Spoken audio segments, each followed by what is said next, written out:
Hey guys, Tyler with Meeple Mountain here, bringing you another board game review. This time we're going to be looking at a new bag building game that I've never looked at or experienced before called Evil Corp. In this game, you're going to be a leader of a demon clan trying to kind of vie for the top leadership in your evil corporation's kind of business ladder. You're going to be working and competing against other corporations to overtake and terrorize the most human villages the quickest that you can. The first to terrorize 2 villages is deemed the winner. Now you guys know I love bag builders, and I'm really interested to show you guys how this game works. It plays 2 to 4 players, but I think the real sweet spot, the interesting sweet spot of this game is a 3-player game, and there's a few games like that out there in the industry that are kind of 3-player specific games, and this isn't specifically a 3-player game, but I think this game really shines at 3, and I'm excited to show you how this game works, how it functions, and why I think it's such a great 3-player game. So without any further ado, let's get to the table and learn how to play Evil Corp. Welcome to the world of Evil Corp. As I mentioned in the intro, we're going to be taking on the role of a particular kind of manager, a middle manager of this demon corporation, working to prove that you have the chops, you have what it takes to be the most terrifying leader that the human realm has ever seen. Now, this setup that you're seeing here is specifically for 3 players, and I love the kind of interesting setup of this game. Each of these player aids here, these screens, are where a player would sit. And you're actually kind of sitting between these 2 boards, or these 2 human villages that you're going to be competing with. Each player is going to be working simultaneously on 2 various boards of the table, working to put out their demon workers and raise the terror level of a particular village so that they can claim victory and get a victory token for terrorizing that village successfully before their opponent. You can see by the layout here that each player is, while they're working on 2 boards, those boards are actually being competed on by a different player. So you're competing against both of your opponents in a 3-player game specifically in such a unique way, and that everybody is interacting but on different boards. And I think that's a really fun and fascinating thing to manage, in that you kind of have to decide where and how you want to play. So let's talk high-level pitch here. This is, as I mentioned, a bag builder. You're going to possess a bag of starter monsters, and you're going to have 5 in each round of the game. Evil Corp is played over a series of rounds where you're going to be drawing 5 monsters and then taking single actions around the table until everyone is passed. Those actions consist of placing monsters out on these competitive boards that you're fighting with your opponent against. Each player is going to have a side of the board that they're looking to attack or target the village and raise the terror level in their favor. As they do so, they'll move their occupation token further along until, if they're lucky, they get to the center and are victorious in terrorizing that village. Along the way, they may get some additional magical coins that are a currency that rolls over from round to round. They may also get some gold that does not last from round to round, but allows them to purchase stronger, more powerful monsters that they can add to their bag to increase their actions and efficiency as they go throughout the game. There's several different places you can place your monsters, and we'll kind of take a quick look at a board and how that all works here in just a second.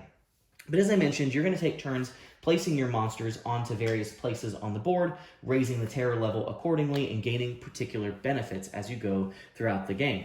Once a monster is on the board, you can also activate that monster's special ability, if they possess one, to gain various advantages and kind of edges over your opponents.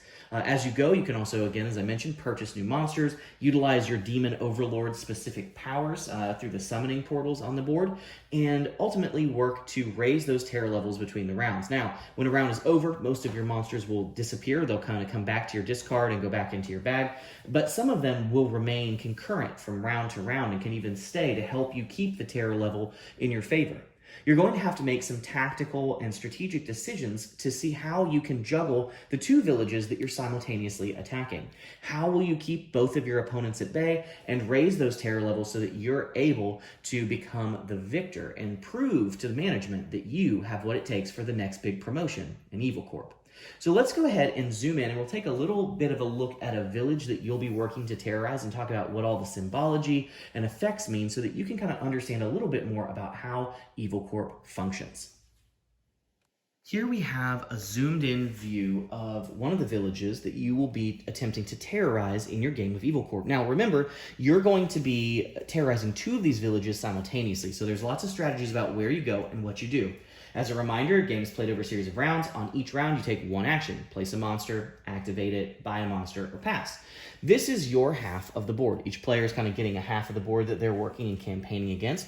All of these locations here are various places that you can place your monsters. There's 3 colors of monsters in the game. There's yellow monsters, red monsters, and blue monsters. And they all kind of have some uniqueness to them, but in a general sense, yellow is utility, red is terror, kind of physicality, and blue is like a magic summoning kind of vibe.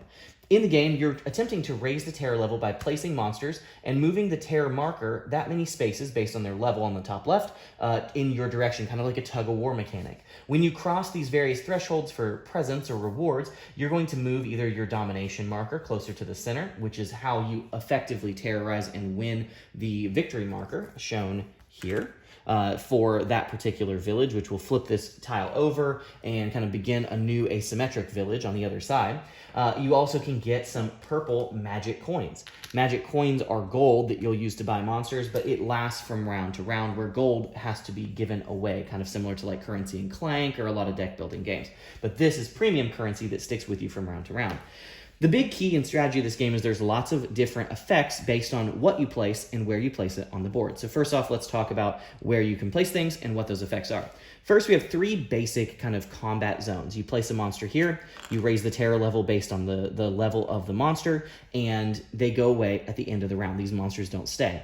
We have a summoning portal here. If you place a blue monster here on the demon portal, you can activate one of the demons that are on the shop. And we'll look at those later, but you can use their ability equal to the level of the monster that you place there. So a level 1 ability, if this was a level 3 monster, you could use the level 3 ability of those demons. They're once per round abilities normally, and they're very, very powerful effects for you. So that's something that can be very helpful.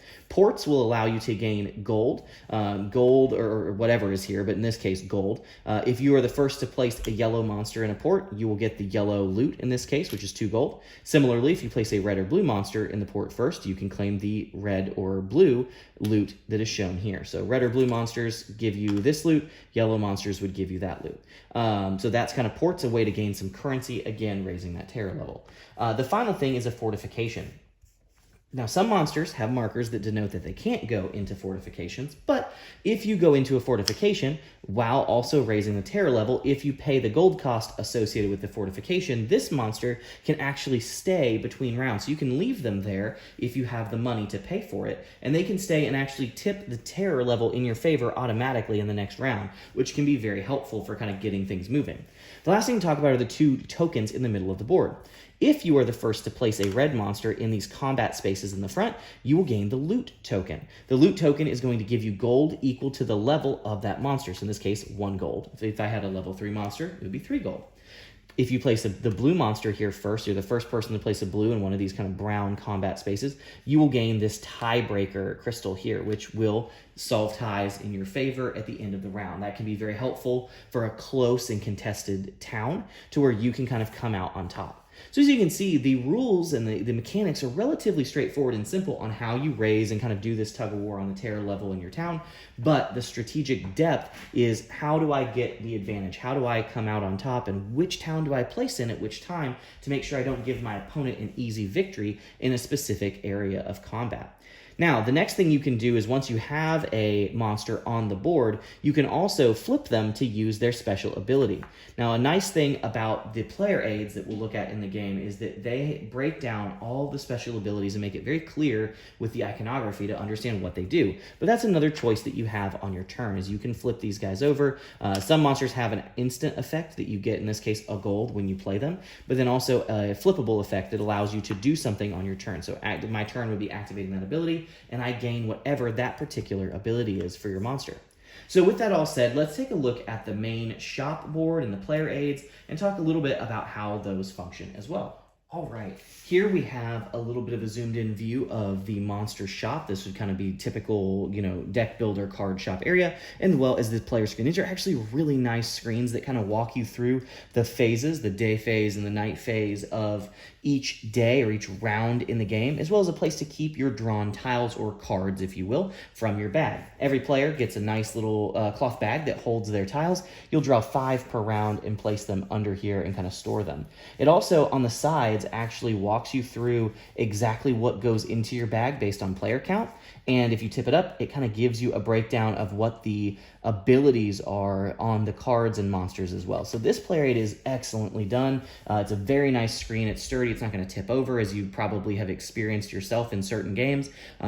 Big props to the company here. This is a really nice component that feels sturdy, easy to assemble, and works very, very well. Here in the store, we have kind of typical store rules. You have your 5 tiles. At the end of each round, the bottom tile is going to fall off and be discarded. The top 2 will slide, everything else will slide down, of course, and be replaced. The top 2 tiles always cost more gold than is printed on them. Iconography is pretty straightforward. Monsters come in levels 1, 2, and 3. We see we have 4 level 1s and a level 2 monster. They have abilities on the bottom of them that are either instant if they have a lightning bolt, or activatable if they have that kind of wooden brown looking border, and the cost to buy them in gold is listed on the right hand side. Again, there's 3 colors of monsters. There's yellows, reds, and blues, and we see a good representation of that here.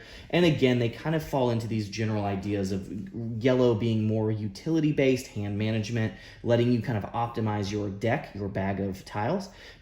Blues being kind of that magic ability to summon more monsters, get more tiles from your bag, extending your effective round actions, that kind of thing. And reds being that physicality where they're killing or removing other monsters. And so there's lots of play styles and ways that you can build. And of course, there's 45 unique tiles here in the game of Evil Corp, so you actually can see a lot of different playstyles come up just because of what comes up in the store.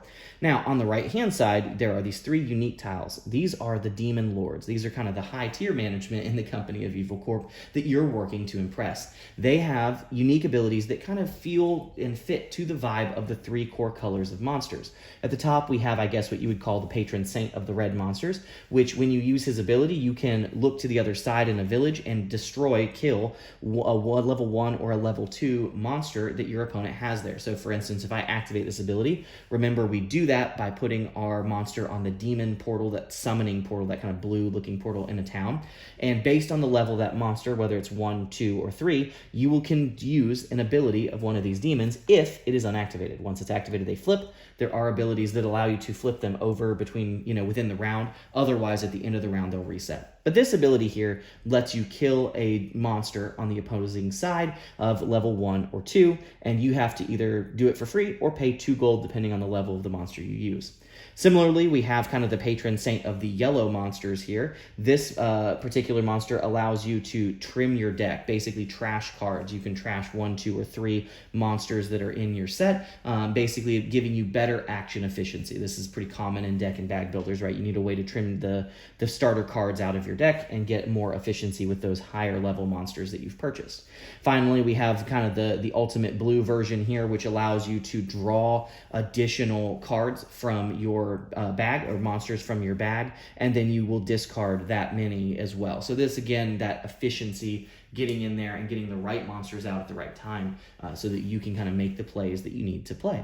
And that's everything in the store. It's relatively clean and simple, but this is where you will go at the end each round to purchase and add monsters to your hand. Again, that is also one of the actions you'll take on your turn to add these monsters, paying the cost, adding it into your bag where it can be drawn directly. And that is different from some deck builders. It goes into effectively your hand, not your discard pile. And that, in a nutshell, is everything that you need to know to jump in and have a really good time with Evil Corp. But what did I think about it? Well, as I mentioned, I am enamored with bag builders, and I love that this game shines at 3 players. You kind of saw that in the setup where you're kind of competing and splitting your attention between these 2 towns managed by kind of 2 different players, and I love that kind of head-on-head action that you have in a 3-player game. Now, this game does work at 2 to 4 players, 2-player and 4-player kind of working on just 2 villages, and you're either working alone against an opponent or as a team against a team. And those play styles work very well. It's fine, the game is great, but I really think 3 is where Evil Corp just shines and stands out both in the industry and as a game in its own right. The components of this game are great. The bags are a really nice heavy-duty cloth. They're double-stitched. They don't feel like they're going to fall apart like the initial Quacks at Quinlanburg's bags did. The components, the monsters, they're nice and thick. The chits are good. They don't feel flimsy and chintzy. They don't feel like they're going to bend and break anytime soon. The rest of the components, all cardboard punch, nothing like super premium, but all very nice with a quality table presence and feel that doesn't detract from the game at all. The player aids, as I mentioned, I love these guys. I love that they're thick and sturdy, they're easy to put together, and they have a ton of information in them. They have everything that you need to know about like how to build your bag and the abilities of the monsters, how the round works. These are really nice, really quality condition, a nice added piece to the game. The rulebook is concise and clear and well put together. I went probably in 8 to 10 minutes from knowing nothing about Evil Corp and how the structure of the game works to feeling very informed and knowing where to go to look for each factoid or informational piece that I needed on the game. Super enjoyed that. Quality job there. Very, very well done. So the game itself plays in about an hour to an hour and a half, depending on your group. I'm kind of speaking in that 3-player range here, so maybe a little more with 4, a little less with 2. But knowing your knowledge of the game, this is a medium weight, medium length game. Very low barrier to entry. Anybody can pick this up and have a really good time with it. The teach, as you saw, was very simple. It's very clear what you're trying to do. The strategy is just, okay, where do I go? What town do I go to? Where do I go in that town? And how do these effects kind of combo in the best beneficial way for me? I really love games that are easy to teach and easy to understand but difficult to master, and I think Evil Corp really falls into that realm of things. So all of that to say, if you are looking for a bag builder game that really shines at 3 players, that's that good fallback game for when your 4-player game kind of falls through, this is the title for you. Not a super expensive game, not a super difficult game, but a really, really fun, really, really replayable game based on the various monsters and things that come up in the store. So I can't recommend this one highly enough. I had a blast with it, and I think that you guys will too. So I'd encourage you to check it out and see if it's a fit for your collection, your gamer group, all of those things. But I hope that this video was informative for you to kind of know how Evil Corp works, what's in the box, how it looks, how it functions, what the rules are, so that you can make a more informed purchasing decision when you look at this game to add it to your collection. I hope that you'll continue to come to Meeple Mountain. We so appreciate you coming and checking out this video. If you like what we're doing, please hit the like bell, subscribe, do all the things. Let us know in the comments what video you want to see reviewed next. We love making content about board games, and we love sharing that content with you all. So I want to thank you guys for checking out our video, and as always, wish you all happy gaming. Thanks for checking out this video. I hope you enjoyed it. Check out these links to find some other games you might want to bring to the table. This is Tyler Williams, signing off.